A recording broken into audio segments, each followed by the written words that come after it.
Hey everyone, welcome back to some new malicious compliance stories. I hope you had a great day. In today's episode we have a story about a man that doesn't appreciate a great deal. So sit back, relax and enjoy the video. The first story is called Follow the Handbook. This happened back around 2015. I worked at our favorite office supply company that resembles a paper stabbing paperclip. I was a pretty good employee. I worked in the tech section. I upsold the crap that they wanted us to upsell and downsold the things they wanted us to downsell. I had been there for a while, so I noticed some inefficiencies in the procedures in the computer repair bench that I was working at. So I started modifying the procedures and our productivity improved a little. The managers didn't care, customers were happy that their computers were actually done on time. Everything was going smoothly, except for this one guy in the morning shift. For no explained reason, he hated me. I flat out asked him once what his problem was, and he pretended that there was nothing wrong. Well, we get a new manager, and I get it handed to me about how this guy didn't like how I was doing things because it wasn't per the manual. When I explained that it was because of me that our on-time numbers went up, she didn't care and told me to stick to the employee handbook. Cue my malicious compliance. Later that day, or the next, I noticed this husband and wife rolling to the cash register with a $1,000 printer. Now, employee training explicitly states that if a customer is going to make an unwise purchase, that you should coach them in finding the correct item. The logic behind that is that if they realize you helped them save money, they'll be willing to return. So I politely approached them and greeted them. And I proudly watched the steam come out of my manager's ears when they happily walked out with a $35 printer instead. I'm just following the employee handbook. The boss never learned her lesson. I quit like a week later, cause I had to prepare for finals, and last I heard the store went downhill from there. Well, with a manager that wants you to follow a handbook instead of doing what makes things work better, it's no wonder that the store went downhill. The next story is called Buy Your Own Gas. When I had graduated high school, I got a summer job that started early in the mornings. My older stepbrother, who was still living at home, also started a job early, but the days he worked were sporadic. I was going to get a new/used car before I started college in the fall, but for those few months I would have to share the station wagon with him. Outside of work commute, I never used the car, because he would be out partying with his buddies every night. He would just sleep at work, where he was supposed to move boxes. We were supposed to alternate filling up the car, even with the unfair use, but he would always lie about filling it up last time, and my stepmom got on me and said, "You use the car, so you have to pay gas." After that, I never drove that car again. I got up at 4 AM every work morning and rode a bike to and from work. Then the time came for the car to be filled with gas. My stepbrother said, "Hey, it's your turn to fill gas again." I filled it last time. Nope, I haven't driven the car once. I've been riding a bike to work. He was stuck with his signature stupid look on his face and looked at his mom, who was mad and about to say something. But my dad said, "That's right, she hasn't been driving. Buy your own gas." My stepmom bit her tongue but looked furious. Stepbro still looked like he'd come across a difficult math problem he couldn't solve. The next story is called Boss Wants to Micromanage. My manager likes micromanaging. She used to hate for us to come into work even 1 minute late, literally. We can't leave early if we are to work on 9 to 5 shift. We literally have to be at work at 9 and only leave when the clock hits 5. She also makes us tell her when we go on our lunch breaks and when we go to the bathroom. Cut to March of 2020. She was given the okay from higher up that we can work from home. You can tell by her hesitancy that she didn't like the idea of that, because she would lose her micromanaging ability.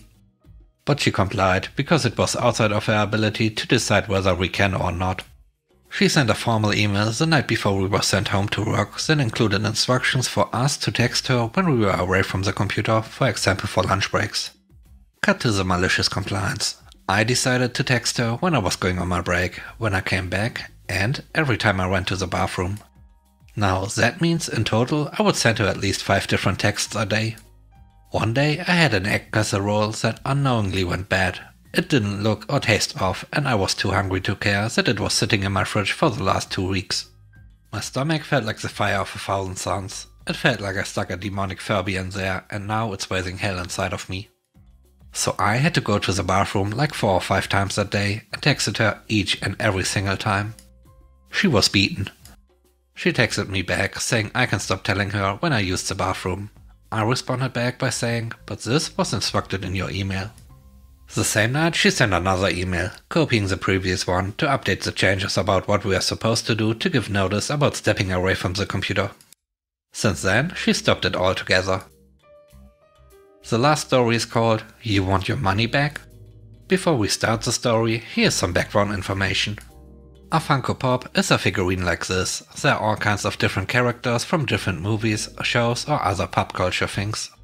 The color variant the story is about looks kind of like this. And now let's start the story. I run an anime/geek store and we are really lenient with pre-orders. We used to not require a deposit to make an order, and in case you needed more time to pick up an item, all you had to do was ask. We could also hold the items for as long as needed in our storage if you wanted to gather a lot of things so you could save on trips or shipping. Back in February, Funko released a special edition vinyl pop of Naruto Hokage. This one in particular had a 1 in 6 chase variant that ended up reaching a resale value of $130. The way I do pre-orders is that if you order 6 of the same piece, you are guaranteed a chase. But if you only order 1, you still get a 1 in 6 chance of getting the chase.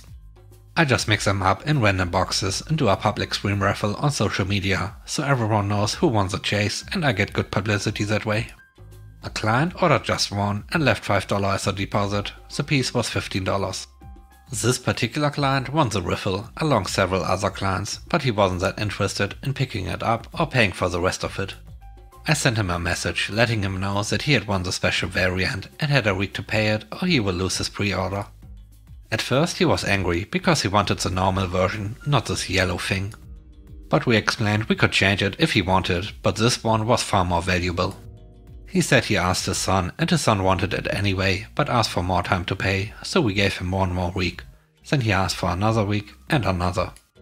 Then we had to close the store for a time for, 2020 reasons. We told him we had to close, but we could still schedule an appointment to give him his item or wait until the worst passed. He never answered. Eventually we were able to reopen the store with regulations in place. We sent him another message telling him we can save it for as long as needed in these strange times.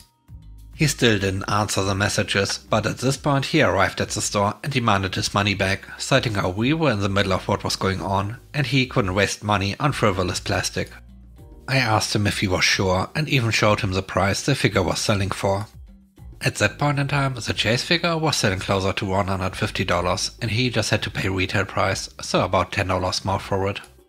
He said he was sure I had made up the numbers, that he had ordered the figure for his son but he didn't deserve it and just demanded his money back.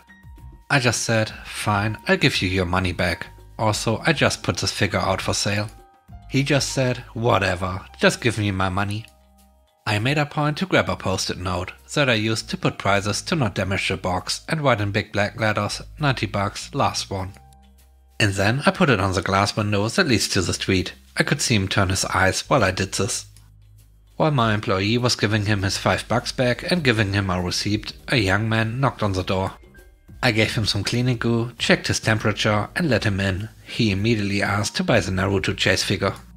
The angry man's eyes went wide open over his mask as I picked the pop and guided the young man to the desk, where he handed me the bills one by one. The angry man stood there shocked as the younger man was gushing about how hard to get that figure was and how he was getting it for half the price other places were asking and in such perfect condition too. I couldn't have had a better reaction even if I paid him for it. The young man completed his purchase and left as fast as he came. The angry man looked at me almost as if accusing me of taking advantage of him. I just said, well, you got your money back. I'm happy you are happy. If you need anything else, please let me know and stay safe out there. The man just didn't have much else to say and left. And that's it for today's episode. I hope you enjoyed it. If you did, please subscribe to the channel and click the like button. Have a great day. Bye bye.